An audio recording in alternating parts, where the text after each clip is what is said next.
Non, la tempête, frérot. Wow. Il y a un vent. Ouh. Ça donne pas envie.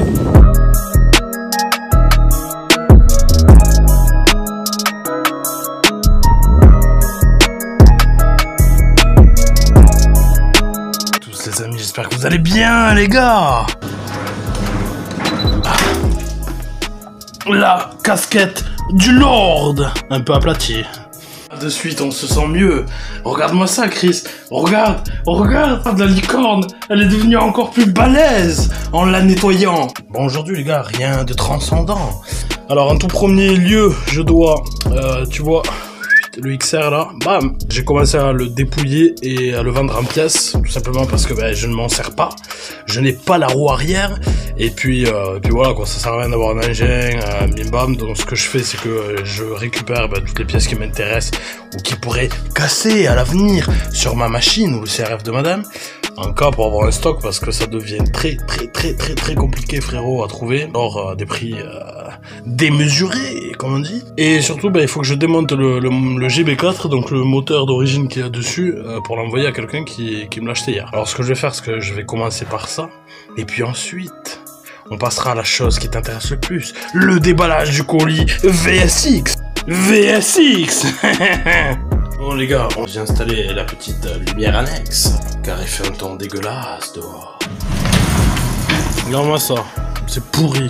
Voilà, allez, de la pluie, de la boue, hop, allez, fais-toi plaisir. Salis la voiture, t'as tout compris. Fermé parce que... il caille dehors. Alors... ce que j'ai fait... Oulala, contre-jour. Alors ce que j'ai fait hier, donc, j'ai enfin démonté le GB4, donc maintenant il y a le mien posé contre le mur, pour pouvoir l'envoyer à une personne donc qui me l'a acheté. Et voilà, donc ça fait un petit peu de place, ça fait plaisir. Je vais vous filmer ça. Bon, on n'est pas encore dans un hangar de 1000 m² et compagnie, mais voilà, le fait d'enlever quand même une bécane, on gagne en place. Si je ne filme pas sur le côté, là-bas, c'est normal. Tu comprendras pourquoi juste après. On va passer au petit unboxing VSX. Oui, désolé frérot, t'es pas attendu. Je n'en pouvais plus hier soir. Il a fallu que je commence à monter les premières pièces. Comme tu peux voir, j'ai commencé à dépouiller ceci qui est vide. Ceci qui est vide. Et ceci qui est vide. Voilà. Donc on passe à la suite. J'avais commandé de la laine donc pour la cartouche d'échappement, parce que voilà, il n'y a plus rien dedans, hein, c'est vide. Donc pour pas casser la tête aux voisins, on va remettre de la laine. Et ensuite, il y avait cette petite enveloppe. Hop, hop. Voilà, ça on s'en bat les steaks. Donc les cylindres blocs moteur, c'est à cause de ça en fait que j'ai mis du temps, on va dire, à la remonter, tout simplement, parce que bon, je peux pas la remonter sans ça. Moi les miens, il y en a plus en fait, hein. Voilà, ils sont tellement morts qu'il y en a plus. Donc cylindre bloc, j'ai pris des petits arrêts de gaine, forcément, avec les gaines qui vont bien, et les câbles de frein avant et arrière, que je n'ai plus parce qu'ils étaient très fatigués. Donc quand j'ai fait le dépouillage, j'ai tout dégagé. Ensuite, bon, les serre-câbles, hein, vous avez compris, classique. Puis ensuite, j'ai pris deux tailles de ressort, ceci en 65 mm, donc 6,5, et ceci en 75 si je dis pas de bêtises. Voilà, pour pouvoir avoir le jeu parfait en fait au niveau du pot ninja. Donc ensuite, ce que j'avais fait en off, en fait, bon, vous voyez, il y a le pot en fait vient comme ceci. Donc le pot est en embout mâle et vient se mettre dans une rotule femelle, voilà, simple. Et normalement, il y a un porte-ressort ici que je n'avais pas. Voilà, donc je me suis fait fabriquer la petite pièce. Voilà, dans de l'alu, un petit bout d'alu. Bon, c'est pas une réalisation. On n'est pas sur un Picasso, sur un tableau Picasso, frérot. T'as compris? En plus, voilà, je suis pas un pro de la Dremel, on va dire. Hein. Voilà, j'ai fait ça vite fait, mais c'est solide, ça tiendra parfaitement le pot. À ce moment précis, plusieurs personnes viennent de s'allumer une cigarette. Je vous connais, les gars. Hier soir, donc, j'ai commencé, voilà, j'ai ouvert le carton VSX. Je pouvais pas attendre, j'étais en train de bouillir au fond de moi. Donc, j'ai pas pu m'empêcher, je l'ai ouvert. Et j'ai commencé à monter donc les 3 premières pièces qui étaient emballées dans un joli package VSX. Voilà. Pour ceux qui ont suivi, voilà, je voulais la garder, on va dire, au plus proche de l'origine, ou du moins toute la partie customisation que je vous ai apportée, que ce soit des choses qui n'abîment pas et qui soient retirables à tout moment en fait. Donc ben voilà, là elle est à peu près, bon c'est pas terminé, mais elle est dans l'esprit que je voulais en fait. Mais je suis désolé, je te regarde pas frérot, je suis en train de la regarder. J'ai les yeux qui s'émoustillent. Quand je la vois maintenant, elle me donne vraiment envie d'aller rouler avec de plus en plus. Après bon, clairement, déjà le 91, tout le monde peut pas aimer. Voilà, la couleur de base, voilà, c'est un violet rose. Moi je kiffe parce que ben, on n'en voit pas, on en voit très peu. On en voit de temps en temps, calme-toi, il y en a, mais on en voit très peu. Il y a le mythique Magnum bleu-jaune, bon ça c'est le mythique le premier. Voilà, avec sa déclinaison noir, rose et jaune aussi. Bon, celui il reste mythique dans les têtes des gens quoi. C'est le premier, voilà, il a choqué, etc. Mais après dans les coloris Magnum, pour moi mes préférés et ceux que j'aimerais posséder, on va dire, les 3 que j'aimerais posséder, donc c'était celui-là en priorité. Et les 2 autres que j'aimerais posséder plus encore que la bleue jaune.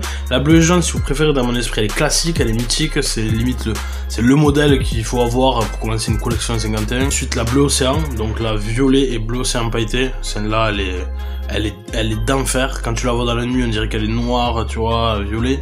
Et dès que tu la mets au soleil, le bleu océan là, pailleté, c'est une couleur de ouf. Ensuite la noire et verte. La noire et verte. Oh putain, la noire et verte. Je parle trop les gars, je parle trop, mais c'est parce que je suis en pleine admiration. Bon, alors, je vais commencer déjà par la base. Hein. On va changer les cylindres blocs. Parce que voilà, les miens sont vraiment fatigués, foutus. Ça sera la première étape. Sauf que, je suis aperçu que mon démon de cylindre bloc était chez un collègue, bien sûr. Alors, j'ai décidé de m'en fabriquer un vite fait bien fait, comme on dit. Je vais te montrer ça. Bon, en premier, je prends un petit bout de tissu fileté, facile, l'écrou contre écrou, pour bien que ça soit serré. Ensuite, petite rondelle du Seigneur, hop. Ensuite, clé de 32. Pourquoi? Parce que le cylindre bloc rentre parfaitement dedans. Quand il va être repoussé, il va rentrer là-dedans. Donc, la clé de 32, hop. Donc, en gros, je te fais la simu. Hein.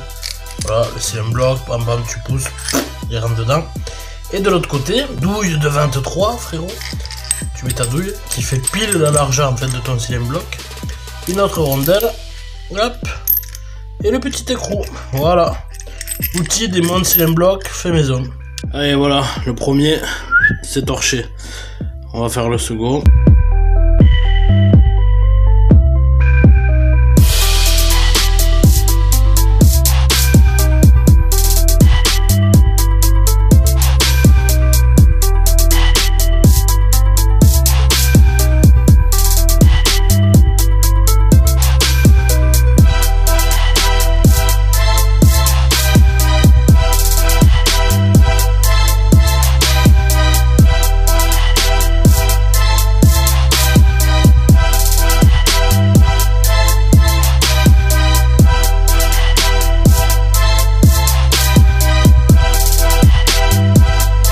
Les gars, terminé.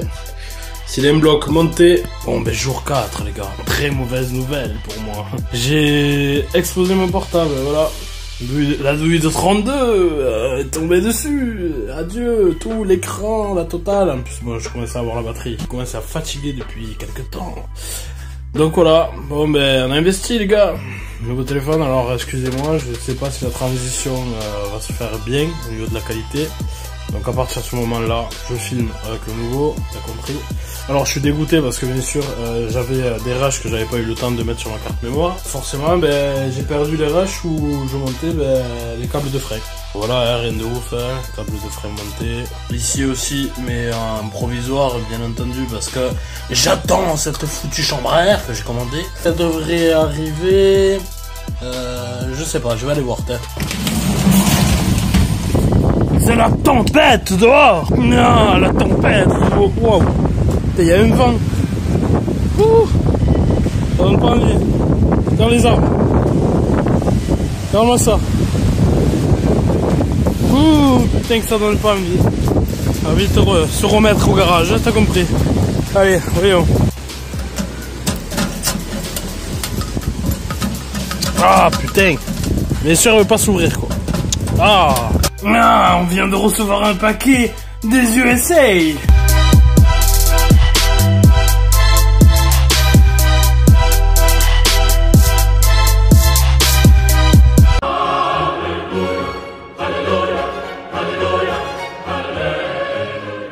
Bon les gars, vous pouvez, si vous le souhaitez, aller remercier le Moped God, Tomahawk Tuning, pour cette petite pièce, car sans lui, oui je vous le dis, sans lui, le projet Poligny serait tombé à l'eau. Encore une fois, merci mon cher Tomahawk pour avoir réussi à m'envoyer cette petite pièce très spéciale sur laquelle nous avons un besoin crucial. Je te mets le lien de sa chaîne en description si tu ne la connais pas.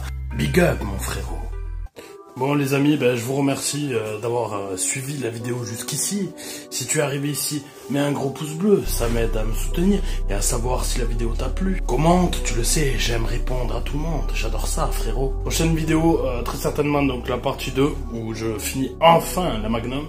Tu l'as compris, là j'attends surtout cette chambre à air, parce que bon, je vais pas la finir, vous la démarrer et pas aller faire un tour avec, ça serait dommage quand même. Une fois la 51 terminée, on va repartir sur le projet du Piwi. Si tu n'as pas vu le projet du Piwi 80, je te mets la première vidéo ici. Pour avancer dessus, donc là, il faut passer à la peinture des éléments déjà, puis au remontage du cadre, voilà. Et puis, entre temps, dès que je reçois le vilebrequin, je monte le bas moteur du Poligny. Allez, sur ce les frérots, à la prochaine. Check.